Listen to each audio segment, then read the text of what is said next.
Primetime local news, serving the Lakeland and Midwest regions. Good evening and welcome to Primetime Local News. Saskatchewan has released its plan for the safe return of students and staff to the classroom in September. 8 components are part of the plan, including attendance, transportation, access, facilities, classrooms, supports, activities, and alternatives. School divisions are asked to share their plans with families, teachers, and school staff. The school year could start as early as September 1st, depending on division calendars. The complete plan is posted to our Primetime Local News Facebook page. We will have a full story tomorrow, including teacher reaction on Primetime Local News. The Saskatchewan Health Authority has changed the way they report COVID-19 cases in the province. The regions are now more specific. Lloydminster and North Battleford are part of the Northwest region, which has 22 active cases. There are 9 new cases today. 253 are considered active. A total of 1,097 have recovered. 14 people are in hospital. 7 of those are in intensive care. An update also today from Alberta on the province's plans to reopen schools in September. The government says it will make masks mandatory for students in grade 4 to 12 and all staff. The province will also provide 2 reusable masks for each student and staff member. Staff will be required to wear masks in all settings where physical distancing cannot be maintained, and students will be required to wear them in all shared and common areas such as hallways and on school buses. Masks used for students from kindergarten to grade 3 will be optional. The BioClean Aquatic Center reopens today, and our Shelby Clark got more info on all the changes they made for new health guidelines during the pandemic. Joining us today is Mary Price, the manager for BioClean Aquatic Center. How are you? I'm great. How are you? I'm good. What has all changed for the center to be able to open up today due to safety regulations? Well, we're opening under restrictions. So right now we can only have a limit of 30 people in at a time. So that has changed from previously. Also, you do have to book your time. So it isn't a drop-in, first come, first serve. So you can use Schedulicity app or go on our website and you can book a time in, which that is something that has also changed as well. And can you kind of explain more the process for residents to be able to schedule time for using the pool? Yeah, so on our website, lloydminster.ca/BAC or Schedulicity, you can go on and pick a time slot. So we have an hour-and-a-half time slot. And then in between each booking, we have a 45-minute cleaning disinfection, and then the next group will come in. So once they book, we're asking them to come in. We can only have so many people in the lobby at a time, so we're just asking patrons to wait patiently and let us get everybody through. They're going to grab a basket, and then they're going to take that basket, put their belongings in, and then walk through the facility and bring that basket with them and put it where they like out on the deck area. Our lockers are not open at this time, and our family change room is just mostly for emergencies only, so we're asking everybody to come swim ready. And what can people expect to do when they come in to use the pool? So right now, all of our amenities are open. The hot tub, sauna, and steam room at this time is closed. So our water slide, diving board, the waves, the umbrella, waterfall, all those features will be operational. And eventually we'll be opening the hot tub and sauna and steam room. And do you believe that there will be any issues now that the center is open during the pandemic? I don't feel there will be any issues. I feel everybody is looking forward to being able to do something with their time, get into recreation. So I feel like people are appreciating that we're open and will follow the restrictions. And how come the center has now opened in August instead of the original date in July? Well, once the government announced when pools could open, we had a timeline of what we needed to get done. So we needed to get our health inspector in, we needed to send water samples away, and we needed to recall back our staff to get them trained. So once they announced when pools could open, we were busy getting everything done, and that led us to an August 4th date. Okay, and is there anything else you'd like to add to let residents know now that the BioClean Aquatic Center is open? Yeah, absolutely. We're really excited to have everybody back, and we're just wanting everybody to book online and get their spot, and then enjoy the amenities when they come in. Well, thank you again for joining us today, Mary, and letting us know how the center has changed to help keep residents safe. Perfect. Thank you. The Financial and Consumer Affairs Authority of Saskatchewan is encouraging seniors to protect themselves from financial scams and frauds. Jace Mackey has more on what seniors should look out for. Do you know who you're giving your money to? That's the main message to seniors from the Financial and Consumer Affairs Authority of Saskatchewan in their most recent PSA campaign. There are various scams targeting seniors across Saskatchewan that the FCAA want people to be on the lookout for. Quite often we see a lot of cold calls happening.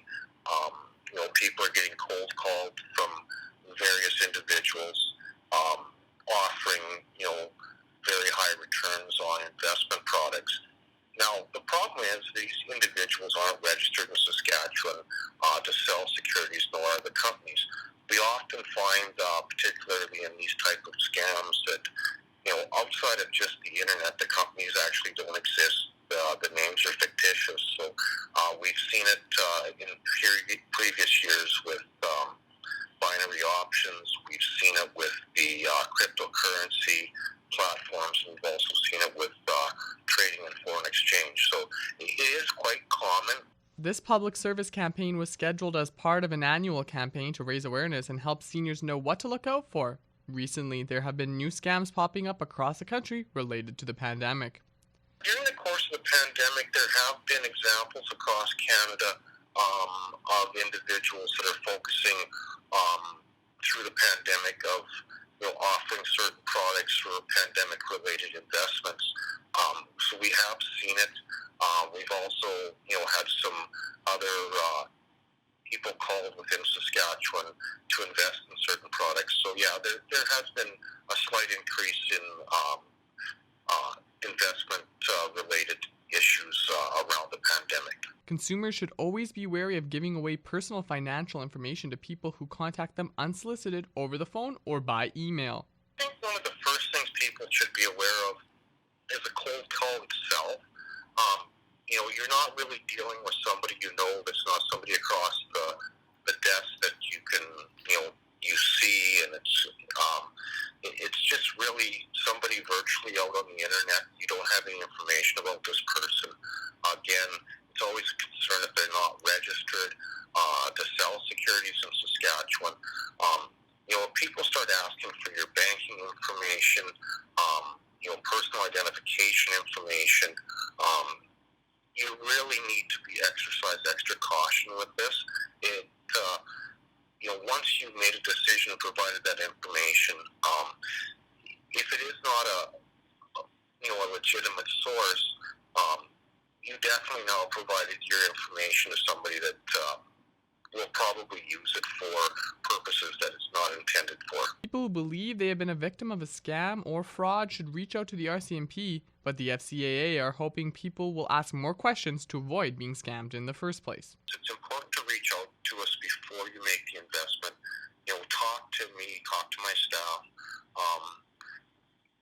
because once you've made the investment, if it's not legitimate, at that point it can be, impossible or nearly impossible to recover your funds. So we'd like to be proactive and encourage people to reach out, check if people are registered, and talk to us. That's just part of the service that I think we need to provide as a regulator. Jace Mackey, Primetime Local News. Now our Connor Chan will take a look at your weather forecast.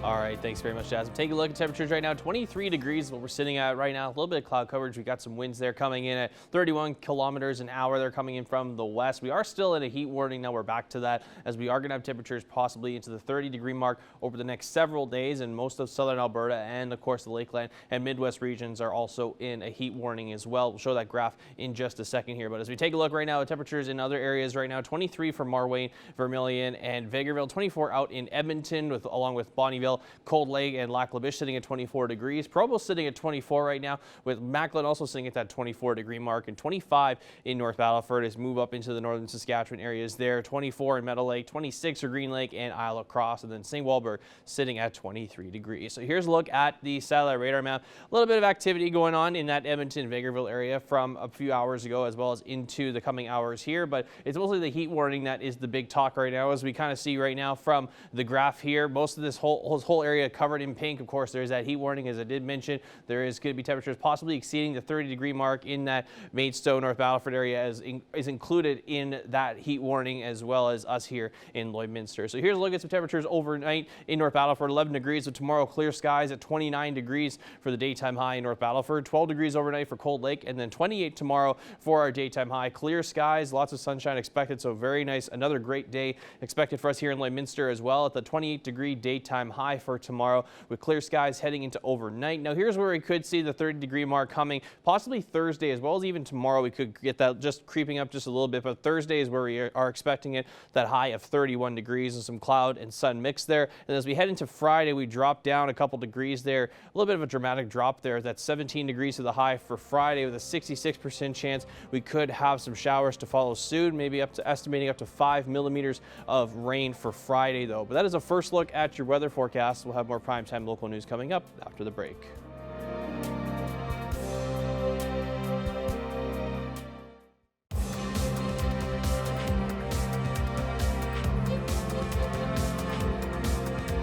Now in the world of sports, only 4 days into the NHL play-ins, and the physical play has been one of the main storylines. 5 fights, 1 suspension, and multiple injuries are not what most hockey fans expected. Evan Kenny and Eric Bay have more. Well, the NHL play-ins started this weekend. Joining me today to talk about it is our Eric Bay. Eric, it's always a pleasure getting to chat hockey with you. Yeah, for sure. And especially now that we actually have some physical hockey to talk about, it's going to be fun for sure. For sure. And physicality is what we are going to be talking about today. It's been a super physical playoffs already, only 4 days in, and we've seen a ton of action, whether it be fights or hits. Eric, is there one thing that stands out to you from the physical side of these playoffs so far? I mean, I really think it's just the fact that obviously with no fans, we weren't really sure how the intensity was going to kind of amp up here throughout the entire playoffs. And we saw even in those preliminary games, there was already a fight, there was the physical play happening. And I don't think it really takes long, despite the fact that there is no fans, you get the testosterone going. A few guys do something you don't like, and it amps up pretty quick, especially when you say you are playing a 5-game series. You're seeing the same teams day after day. So I guess it's not surprising, but you never knew how this was going to shake out, but I'm pretty happy with the way it's unfolded. And I think the NHL has to be happy too, just the way the product is looking so far through 4 days. For sure. The intensity is almost at an all-time high. It almost looks like, the 80s, back when the Broad Street Bullies were actually the Broad Street Bullies and not really what they are today. But I'm kind of blown away with the New York-Carolina series specifically. 2 fights in 2 games. We've seen some huge hits, and it's everybody getting involved. Mr. Game 7, Justin Williams, getting in a fight in that first game and sort of setting the tone for his team. I personally love to see that. One thing I don't love to see, though, is players getting hurt. Mark Scheifele obviously left game 1 of the Winnipeg-Calgary series on Saturday. Now, Eric, Matthew Tkachuk went in for a hit on him, and it's something that a lot of people are debating around the hockey world now. Was it a clean or dirty hit? What's your take on it? I mean, he never even really made contact with him. It was Scheifele in the board. So to me, it's a clean hit. Obviously, people are going to talk about the skate being up. But I mean, you look at what happened there. Scheifele, it's pretty obvious when you see his foot going to the boards like that and the way he goes down. There's no Achilles injury there or nothing. And I think, again, when you hear what Paul Maurice has to say about the hit and everything, that's more just him defending his player, trying to rile up the team after what was kind of an uninspiring performance throughout the last 2 periods of that first game. So again, I really don't see any question there. And people are going to talk too. Obviously, the skate was up, but I mean, anyone who's played hockey knows you're trying to make that sharp turn, and maybe you do get a little off balance. And I've had my skate, come up with that, or you ride your back edge there with your toe up, just trying to make that curve. So again, there's no way in that split second Matthew Tkachuk saw that his Achilles was exposed or whatever and went for it with his skate. There's just no way. And if you think that, you're a little crazy to me.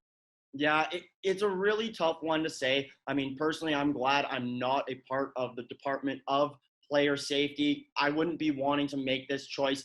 For me, it's too close. I think it could go either way. You could say it was intentional, obviously, because the skate is up. It's about 6 inches almost off of the ice. And, you know, who leads into a hit with the skate in the air? I understand, you know, he was making that tight turn, and it does happen to us. But also, we're not NHL players. We don't have that skating quality. At the same time, though, the argument for Matthew Tkachuk is, you know, as soon as Scheifele was getting carried off the ice, he went up and apologized. You know, after the game, he said he apologized again. And if we look back to the Zach Kassian incident, Matthew Tkachuk is someone to say what's on his mind. He wouldn't have apologized if he, you know, didn't think he had to. So I guess there's, you know, a handful of arguments on one side and, you know, a couple on the other two. I'm just glad that I'm not having to make this decision. You talked about a lackluster performance in Game 1 from Winnipeg. Rather, there was a couple non-lackluster performances in Connor McDavid and Andrei Svechnikov, each getting hat tricks. eBay, is the offensive performance a little surprising to you? No, I mean, with the Oilers especially, that's really their bread and butter. And by that, I mean, give it to Leon, give it to Connor. And, you know, if that doesn't work, you're hooped, right?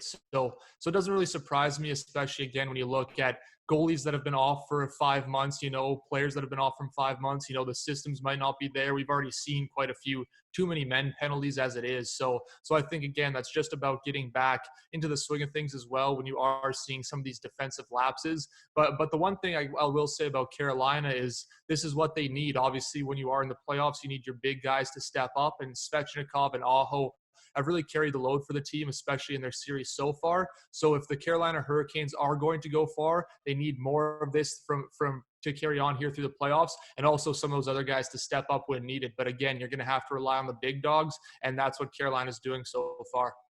eBay, it's always a pleasure getting to chat hockey. We'll be doing this again soon. For sure. Can't wait.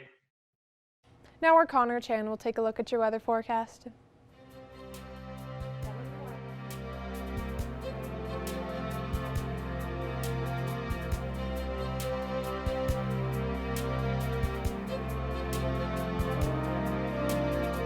All right, thanks very much, Jasmine. Taking a look at temperatures right now, still sitting at that 23-degree mark. We still have some sun out right now. 24 out in Edmonton as we move out a little bit west right now. Red Deer sitting at 23, along with Rocky Mountain House. Edson and Jasper both sitting at 26 degrees. Whitecourt sitting at 25 degrees right now. As we take a look over into the Saskatchewan areas right now, 24 in North Battleford and Meadow Lake, 26 for both Prince Albert and in Saskatoon, and then 23 degrees out in Melfort, and then 24 also for Meadow Lake and Cold Lake. As we take a look at temperatures up in the north right now, 25 for La Loche and Buffalo Narrows and Flin Flon as well. La Ronche sitting at 26 right now. Walston Lake sitting at 20 degrees along with Stony Rapids and in South End. As we look over in northern Alberta, Fort McMurray sits as the warmest spot on the chart here, sitting at 26 degrees with Fort Chipewyan and High Level both sitting at 25 degrees. Grand Prairie in third in the rankings there for temperature ranks, sitting at 24 right now, and then 21 in Slave Lake with Peace River sitting at 22 degrees. Take a look at southern areas of Alberta and Saskatchewan. That southern Alberta is still in that heat warning, along with us here in Lloydminster and some areas of the Midwest region, and North Battleford, Maidstone in that heat warning as well. But take a look at Medicine Hat and Lethbridge, always been very, very warm the last couple of days and weeks, sitting at 28 degrees right now, with Calgary sitting at 25 and Banff sitting at 26. Coronation sitting at 24 degrees as well. As we look over into southern Saskatchewan right now, 25 out in Swift Current with 26 degrees for both Kindersley and in Moose Jaw. Over in Regina sitting at 24, and then Estevan and Yorkton are just shy of the 20-degree mark as they sit at 18 degrees and 19 degrees. A little bit of a shocker there compared to some other areas around the southern areas of Saskatchewan and Alberta. So as we look at national temperatures right now, some cloud coverage is starting to come in there for Winnipeg, sitting at 25 degrees, and some cloud coverage coming in now. Quebec City sitting at 20 degrees with some showers, 21 in Toronto, and then some fog out in St. John's with a high of 14, and Halifax sitting at 25 degrees. As we look over into the further west. Edmonton starting to get that cloud coverage right now. And then Vancouver sitting at 24 degrees with mostly clear skies and a bit of sun. Yellowknife sitting at 15 degrees and Whitehorse sitting right now at 17 degrees. So here's what we could see for tomorrow. It's going to warm up a little bit more here for us here in the region. 28 degrees expected for tomorrow here in Lloydminster, along with Vermilion, Marwayne, St. Paul, Bonnyville as well. Ragerville and Edmonton expected at 29 degrees tomorrow, along with Wainwright. It could maybe reach up to that 30-degree mark by day's end there. 28 up in Bonnyville as well, in Lac La Biche. Provost and Macleod both sitting at 30 degrees for tomorrow, with North Battleford sitting at 29 degrees and 29 also for Green Lake and in Meadow Lake. So here's a look at the 7-day forecast as we take a look ahead here. 31 degrees is expected for Thursday as the daytime high, with some cloud coverage and a bit of sun, and then we'll have that cloud coverage continuing on Friday as we are expecting some showers. That high is 17 degrees, so we drop down quite a bit there for Friday, and 21 degrees, for Saturday with that cloud coverage continuing on. A little bit more sun on Sunday with that high of 19. Then we have clear skies again for Monday with the same high expected there at 19 degrees, and then 23 on Tuesday with mostly sun and a bit of clouds to wrap up the 7 days. That's a look at your 7-day forecast. We'll have more primetime local news coming up after the break.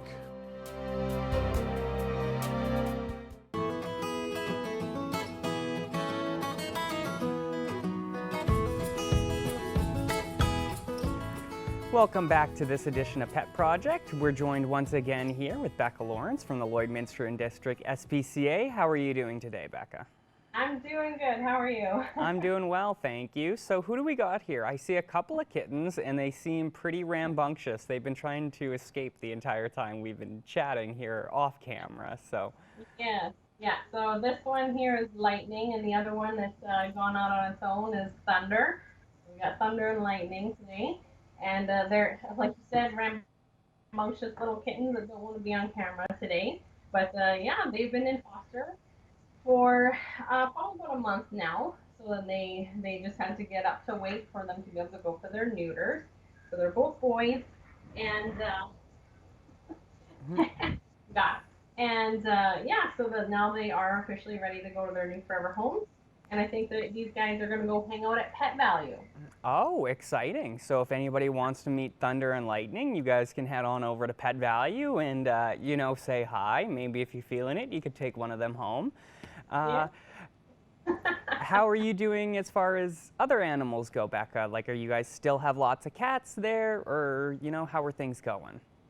Yeah, always lots of cats, it seems. But our dog numbers have gone down. We adopted out, I think, 3 or 4 dogs last week. So that was really nice. And so we cleared up a little bit of space for our pooches. But yeah, still lots of cats coming in. We just had a mama cat have a litter of kittens. So that's 7 new little ones that are in the shelter. So yes, always lots of kittens. Beautiful. So if anybody is looking for a cat in the border city, obviously there is lots of selection at the SPCA right now. How are you guys doing as far as, I know I love asking you this question, the other animals, right? Like, you guys oftentimes get in miscellaneous things, guinea pigs, bunnies, things of the like. Do you guys have anything special in right now? Yeah, you can kind of see the cage behind me here. We got 2 little guinea pigs hanging out. The one wasn't feeling so hot, so we had to bring it back from PetSmart. So we're just treating it with some medication, getting it back to good health. But yeah, they're both fairly young and quite cute. But yeah, we're just making sure that they're happy and healthy. And then we do have 1 rabbit still hanging out. She came in from a rescue over in Lethbridge. And so hopefully we can find her home soon. She had a bit of a tough go. She escaped from them for a little bit, and she ended up encountering something, and she lost half of her ear. But she's happy and healthy and ready to go. She's quite hot here at the shelter, so we'd love to see her go somewhere with some AC. Well, that's good to hear. So cats, dogs, rabbits, guinea pigs, the SPCA has it all. So stop by if you guys need anything. And Becca, we were talking last week about item donations, and how that's always a good option maybe if you're just swinging through the store and you want to pick up something for the animals. Is there anything you guys specifically need at the moment? Like, do you guys need extra cat food, dog food, anything like that? What can people do to help you guys out, especially in a time when fundraising is so difficult? Yeah, like our dry kitten food is a little bit low right now, so we could definitely use some of that. But we're doing pretty good on every other kind of food. I mean, we kind of transferred, we moved a bunch of stuff around in our front yard, which is really nice, and we transferred our food, and we noticed that, again, I actually with the adult cat food, we are running a little bit low. We're not dangerously low or anything like that, but so adult cat food is definitely an option as well. And then towels and sheets is something that we're really asking for right now as well too. So if anybody has any of that lying around, we can absolutely use those too. Beautiful. Well, you heard there, guys. Lots of item donations as well. You can always make a monetary donation. Do you guys have any plans for any fundraising events and coming up in the future? Or are you guys playing it, super safe, I guess I should say? But yeah, any plans for the rest of the summer, I suppose? Yes, we're still.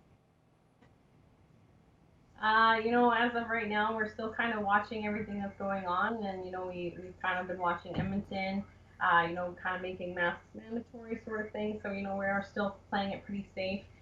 We are trying to get our volunteer program a little bit more on the go again. Again, that's been something that we've been trying to play safe, follow rules and what we need to be doing.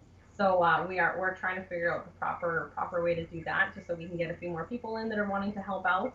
And so that's pretty much it. Like you said, we're still kind of playing it safe with our fundraising stuff, but yeah, like again, we're always trying to still do fundraising through our website as well. All right, well, thank you for joining us once again, Becca. So yes, as we've stated, they're always in need of item donations. If you got some adult cat food or things of the like, they can always use them, as well as monetary donations. Or if you'd like to submit a application to help volunteer, they are looking for volunteers in the near future. So once again, thank you so much for your time, Becca, and we will speak to you again next week. Yes, for sure. Thanks for having us. Thank you.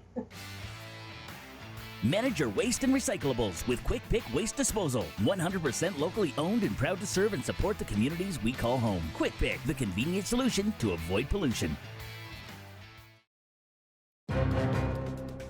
Furniture set and design supplied by Furniture Gallery and Furniture House, downtown Lloydminster.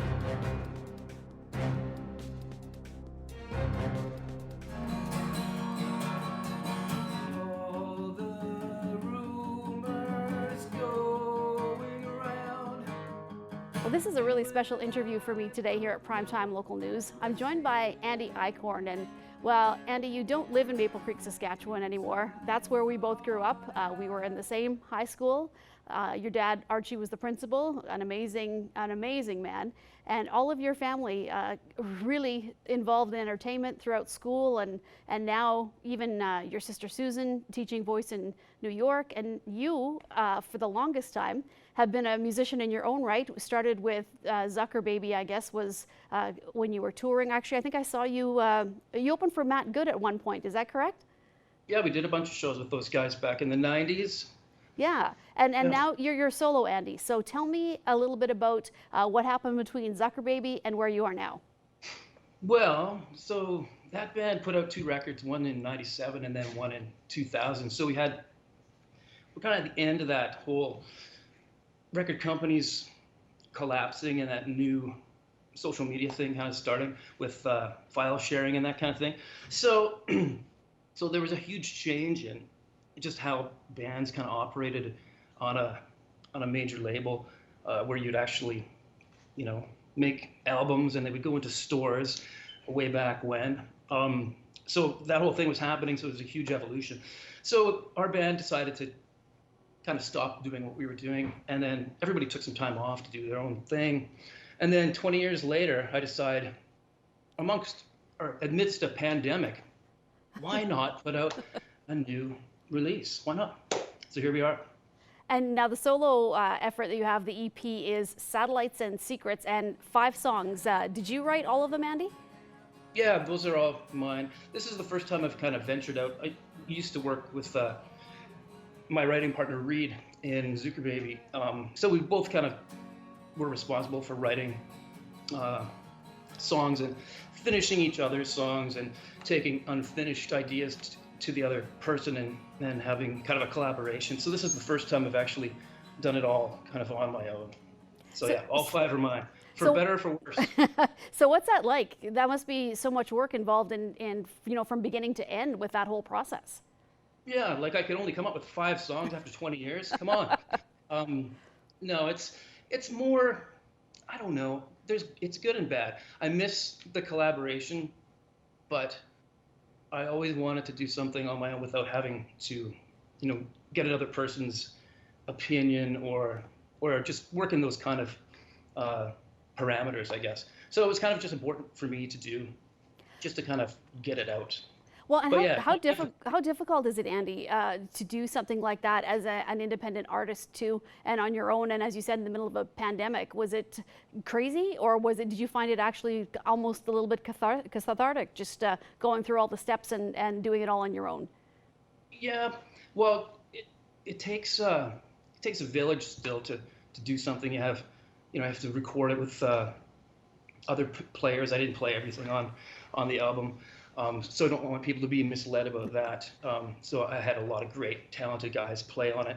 I had a producer who recorded and mixed and mastered and all that kind of thing. So you still have a lot of people's opinions, but at the end of the day, everybody looks to you as the artist and says, what do you want to do? Like, do you think this should go or stay? So in that respect, it's difficult sometimes because I'm terrible at making decisions. So sometimes being in a band situation can be easier because there's no shortage of opinions and someone can say, let's just do this and move on. With me, I'll take it home and listen to it, and a week turns into a month, sadly. So what's the reception been so far with the release of the EP and with the singles so far? Pretty good, actually. Had a lot of fans reach out from the old days, and I've actually reconnected, like with yourself, with people that I grew up with, who may have missed the Zucker Baby days, or back then social media wasn't a thing. So now we have the opportunity to kind of reach out and from our homes and home studios and that kind of thing. So it's been good, and got some positive press here and there, and it's kind of like the old days before a major label where you're actually licking stamps and sending CDs to Japan and to the United States and all over Canada and that kind of thing. So it's been kind of neat to go back in time a little bit with this new technology at our fingertips, I guess. And now what about touring? Because obviously it's not something that is happening for most artists right now unless they can find a unique way to do it. Normally you'd be able to release music, you'd be able to go out and tour and promote it. So are you doing a lot of social media lives and that sort of thing, or what are you doing to help promote it? I'm actually not doing a whole lot. I think I'm going to start doing a few more things online, since that's where we can reach people. I had big plans to play in certain cities and do some shows. I have the luxury of knowing, musicians in different parts of the world in different cities. So I was just going to go out and handpick some guys in different places and just do kind of one-off shows. But of course, with the pandemic, all that stuff just kind of got shelved for now, which is fine because I'm kind of a homebody anyway. So it works out for me. I feel really bad for some of my friends who that's what they do full time, and they're going crazy right now trying to figure out, just when this whole thing is going to sort itself out, if ever, hopefully. Fingers crossed. So Andy, if anybody would like to listen to the songs and download the EP, is it basically available on all the traditional platforms, or what's the best way to have a listen? Yeah, it's on Spotify and Apple Music and all the lesser known. I've found some brand new places to listen to music that I've never even knew about before, with strange names like Deezer. I don't know, it's a new one. So yeah, all the same kind of streaming platforms. And then if anybody goes to my social media pages, there's links to actually purchasing a physical copy of the CD. Oh my God, a physical copy of a CD. I know, crazy. Whoever thought we'd be saying, what, a CD? What's that? You just put your coffee on that? Is that what it is? Right. Well, Andy, we want to thank you so much for taking the time to join us today, and we'll put up all the information, obviously direct people to your social media, and we wish you much luck. With the number of artists we've spoken with, it's a tough time to kind of get things out there, because it is, but then there's a lot of people who have their eyes tuned, as you said, to social media as well. So, that's also a good way to be successful too. So thank you so much. We appreciate it, and good luck, and let's chat again sometime soon and keep us posted with what you're doing. Okay, let's not do it 20 more years. A little sooner. That sounds great. Thank you so much, and best of luck to you, and I hope all is well with you and your family. Thanks, same to you. All right, taking one last look here at your weather forecast. Taking a look for tomorrow, daytime high, possibly 28 degrees we could find. And then as we head into Thursday, 31 degrees will be the high there. So we get into the 30-degree mark there. As we head into Friday, we'll see a drop there. It's a 17 degrees, the daytime high. We could see some showers. That's 66% chance. We could see maybe up to 5 millimeters of rain expected. As we head into Saturday, 21 degrees there with some cloud coverage. 19 on Sunday, then 19 again on Monday, where we'll have much clearer skies. And then 23 degrees on Tuesday with the sun and cloud mix. We usually average around 24 degrees for the daytime high and 11 degrees for our daytime low. Thanks for joining us on Primetime Local News. Have a great night.